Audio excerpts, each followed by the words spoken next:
Okay, boys and girls, take out your narrative anchor charts and your Oh Happy Day writing. Okay? We are going to be working on our middle today. Before we can start writing our middle, we need to use our transition time words. Okay, so we've got our middle time words here.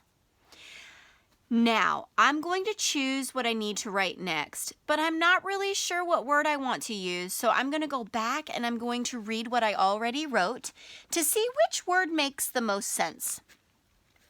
On a very cold winter day, we took baby Tristan home in our car. It was December 3rd, 2010. How do I want to say that we were holding baby Tristan and smiling and laughing and cuddling him? I could say after that, because we were in the car, next, then, or later on. I'm going to choose later on. Okay, so I'm going to write later, L-A-T-E-R. L-A-T-E-R. Later on. And what do I need to put now because I want the reader to pause? What do I need to put down? I need to put down a little comma. Notice my comma is on the bottom line. I've got the roof, the window, and the floor, and it's on the floor.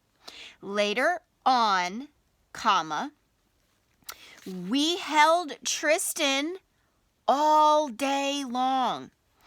We held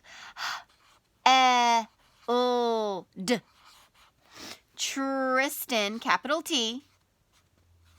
I've run out of space. What do? Later on, we held Tristan. I turn the page. All day. I hear an A, but I don't know if it's an E or a Y because I hear that long A sound, but it's actually a Y.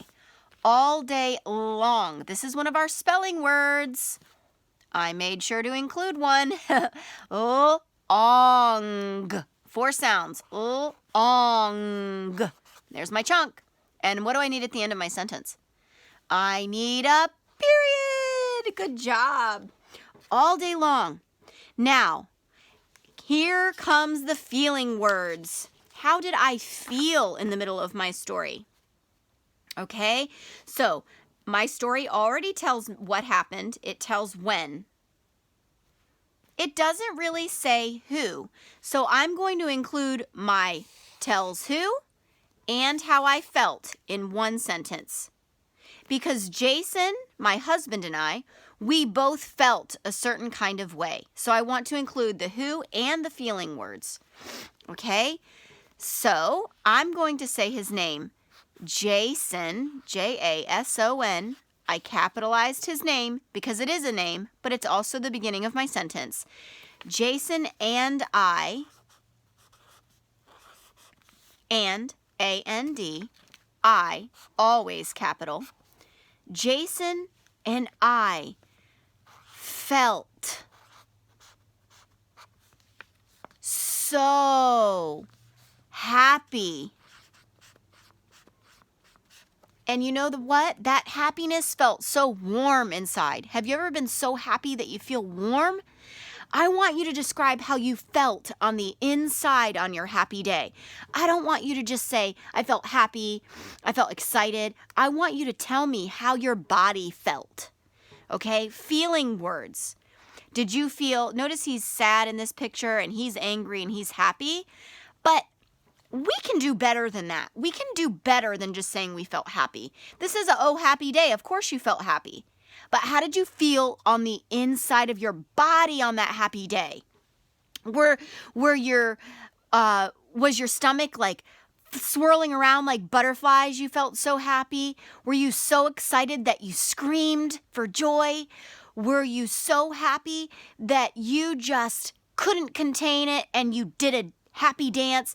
Tell me something more than I'm just happy. Jason and I felt so happy. We felt warm inside. And I'm going to put a big exclamation point. Jason and I felt so happy, comma, we felt warm inside. I'm using a comma there because I want my reader to pause. Jason and I felt so happy, we felt warm inside. Tell me how you really felt on the inside, okay? So, some examples of how you feel on the inside. Let's talk about that for just a minute. So let's pause our writing to talk about it. Okay? Did you feel warm? Did you feel you're so happy that you felt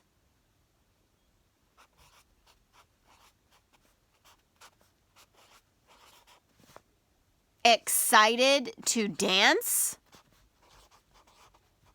Were you so happy you felt butterflies in your belly?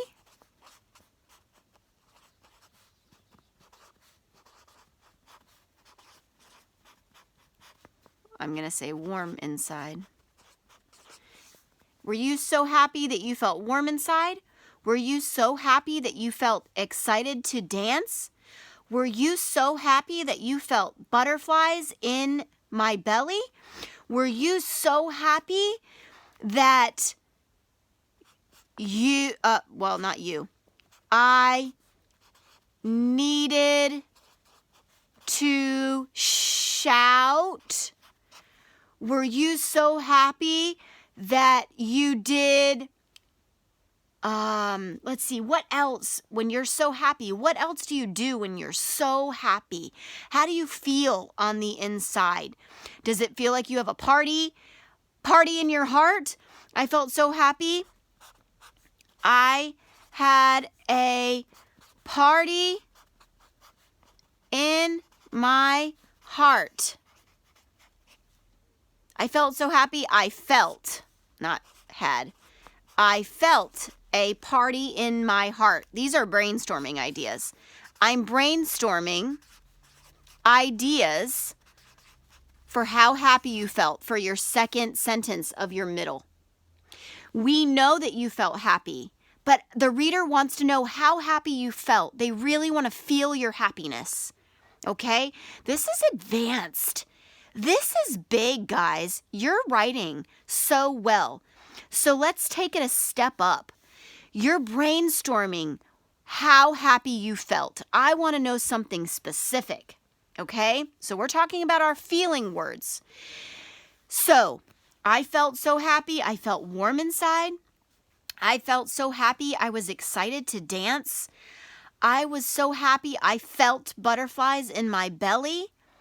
I was so happy. I needed to shout. I was so happy. I felt a party in my heart. I was so happy.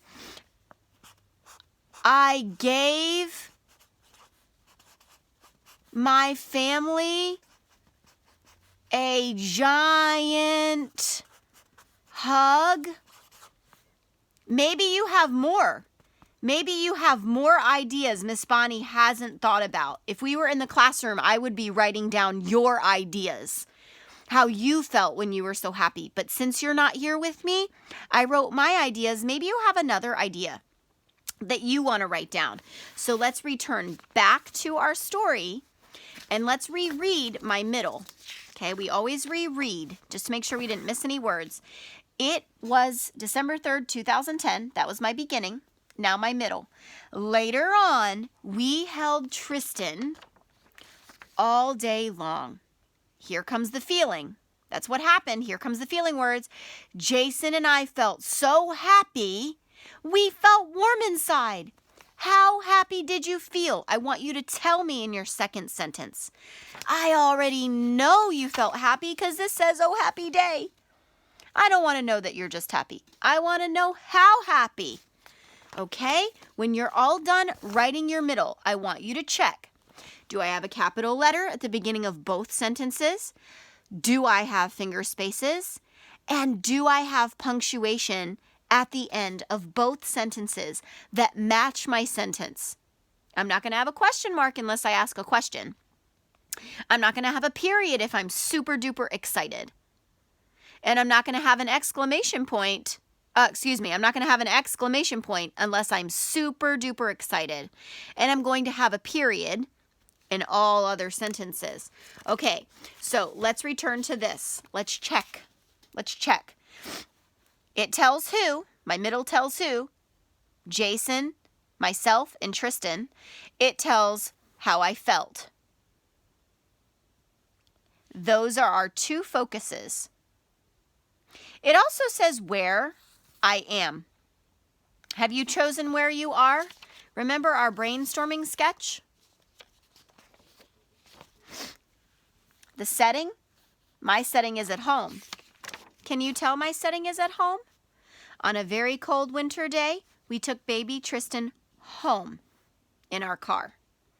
It was December 3rd. Later on, we held Tristan all day long. So my story already says where. Does your story already tell you where you are? If it doesn't, you need to make sure you include it. Okay, so it should say where you are already from your beginning. If it doesn't say where you are, then here is something you can do. Okay, so if you're starting your middle, and let's say you are at an amusement park, you can say later on at the park, ... Next, at home, ... That ... means you're finishing that sentence. Maybe you want to say next, at the zoo, comma, and then finish your sentence. So make sure you include your where. We have two main focuses today. We need to tell who, we need to tell our feeling words, and we have to make sure we already have our where. Okay? If you have any questions at all, we can talk about it during our reading conference. Okay? All right, have fun writing today, boys and girls.